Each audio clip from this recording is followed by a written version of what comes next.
Welcome to Workplace Wake Up, your go-to podcast for practical employment law guidance. I'm Jennifer Shaw, the founder of Shaw Law Group, and I'm here to help HR professionals and leaders navigate the legal minefields of the modern workplace. Each week, we tackle real-world issues with clear advice and a little tough love. Let's get started. Hello, everyone. Welcome to the podcast. Happy New Year. Welcome 2026. I don't know about all of you, but I've been cleaning out my closets and coming up with New Year's resolutions and really thinking about how I'm going to make 2026 such a great year. And I know over the last few months, we've been talking about a lot of things that you need to do for 2026, new laws, new regulations, etc. So that's what we're going to do in our episode here today. All right.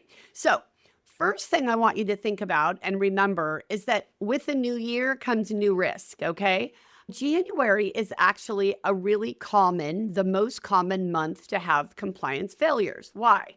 Because we have new rules and new regulations, and we all got busy at the end of the year, and we didn't necessarily get everything done that we needed to get done.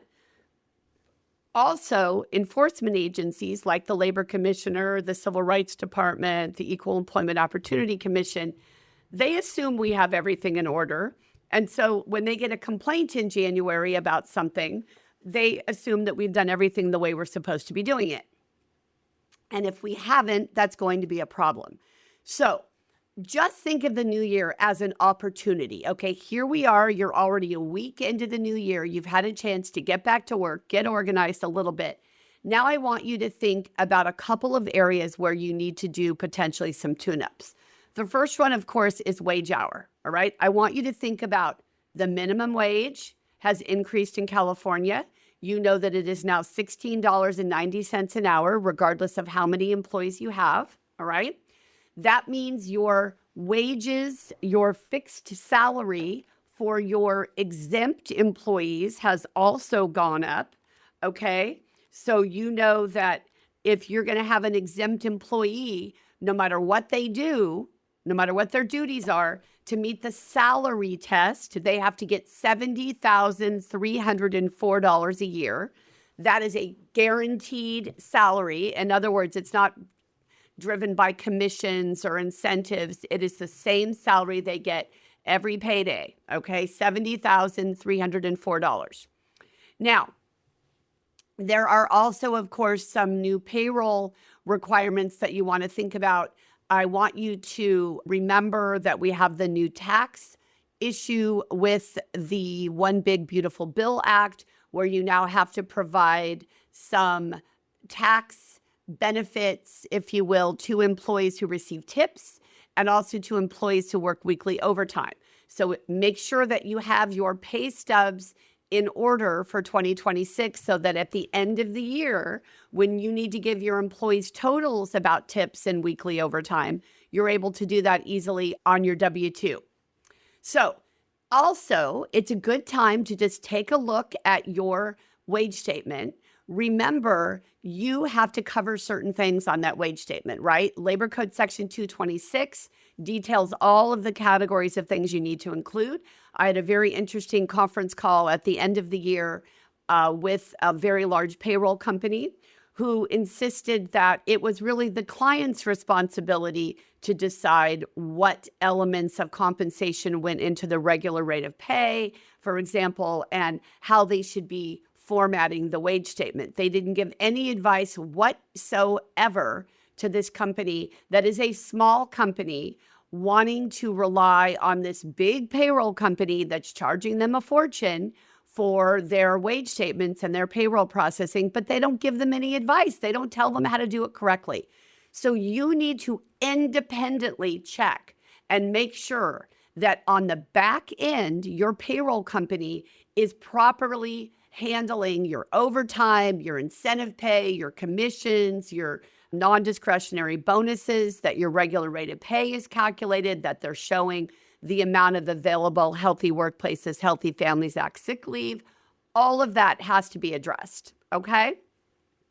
Now, as far as leave of absence and benefits go, make sure your handbooks are up to date, of course, with all the current laws. We're going to talk about handbooks in more detail a little bit later this month, but I want to make sure that you've got everything that is required to be included in your handbook: pregnancy, disability leave, for example, the California Family Rights Act, the Federal Family and Medical Leave Act, if you're covered, the Healthy Workplaces, Healthy Families Act, sick leave. All of those laws need to be reflected in your employee handbook.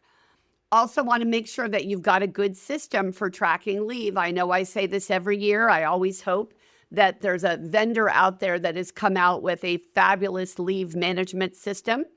That hasn't happened yet. I swear to you that I'm going to do that, because I'm actually making a note. I'm going to do that. I'm really going to do that this year. We're going to come up with a fabulous software system that will keep track of all these leaves, because this is just crazy talk that we don't have it.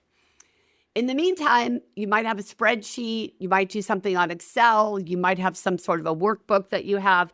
Whatever it is, you have to be able to track this time very carefully. Remember that some of the leaves are coordinated. They happen at the same time, right? They're concurrent. Some are consecutive. I'm not going to go into detail here this morning, but just make sure that you've got all of that handled, okay? Also remember that your managers and supervisors have to know what to say to employees when they are having a need for time off, right?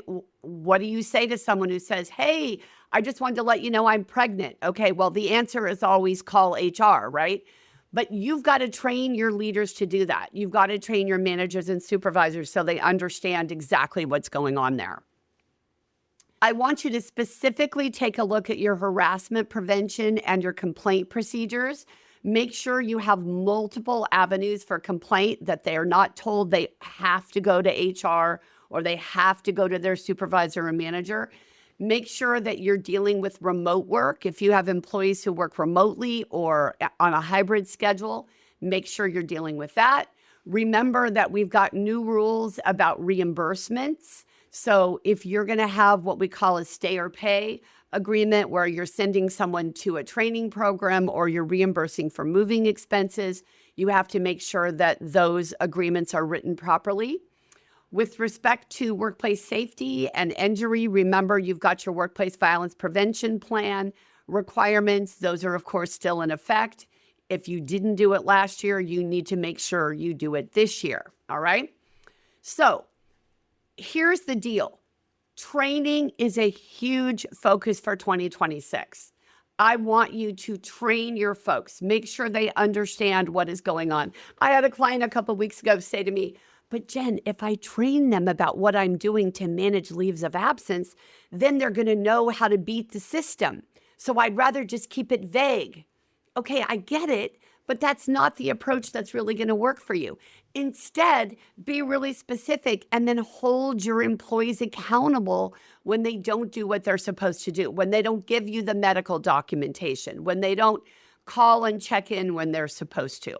So training is critical, okay? Whether it's compliance training on harassment, discrimination and retaliation, your workplace violence prevention training.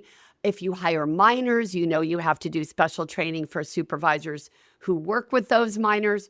Whether it's that compliance training or it's training about how your payroll system works, what to do in terms of asking for time off, and how to make sure that people are meeting deadlines, right? Whatever it is in your organization, make sure employees know about it. It's not going to do any good to be vague or hide the ball, right? Just be very transparent about what your expectations are. As I said earlier, make sure you get those leave of absence processes in place. Make sure they're in order. That also, of course, relates to reasonable accommodations. Make sure that if you are addressing reasonable accommodations, you have a process for doing that.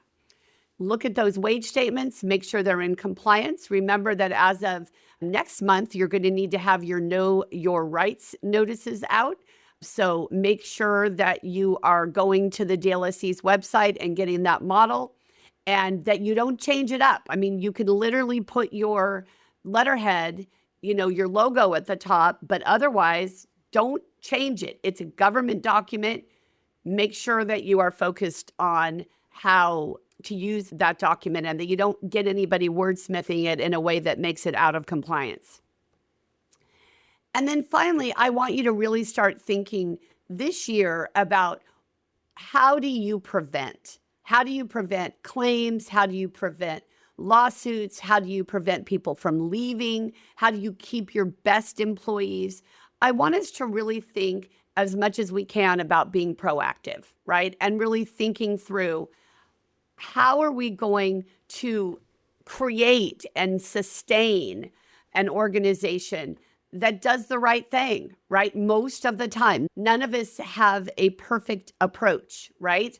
But the idea is to really think about our employees as valuable assets. You can't do anything without your employees. I mean, I feel that acutely when someone is out sick or someone is on vacation. Every one of our team members is critical to the success of our firm.